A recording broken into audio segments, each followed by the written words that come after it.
Welcome to another edition of MMA Mad's Monday Morning Review. I'm your host, Nick Risner, and here's what's happening in the world of MMA. A lot of news broke this week surrounding the main event at UFC 189. After rumors of an Aldo injury began to circulate, it was later determined that what was originally perceived to be a broken rib was actually simply bruised. According to reports, Jose Aldo vs. Conor McGregor should go forward as planned on July 11th. However, if for whatever reason Aldo pulls out of the fight, McGregor vs. Chad Mendes will be booked for an interim title bout, much to the disappointment of Frankie Edgar, who felt he deserved to be the opponent in the UFC's contingency plan. Fight Night 70 is in the books.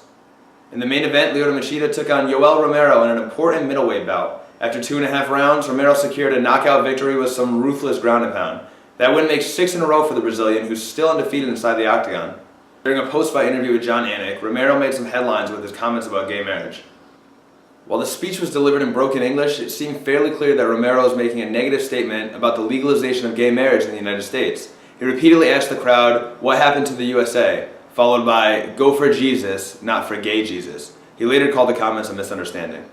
Featherweight prospect Arnold Allen called into the podcast to discuss his big win over Alan Omar at UFC Berlin. You can check that out on iTunes or at mmamad.com/podcast. There's no UFC event next week as things ramp up for the loaded UFC 189 on July 11th.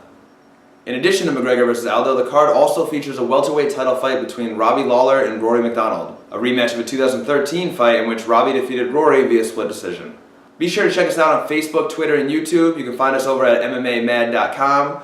Thank you for joining us for another episode of The Review, and we will see you next week.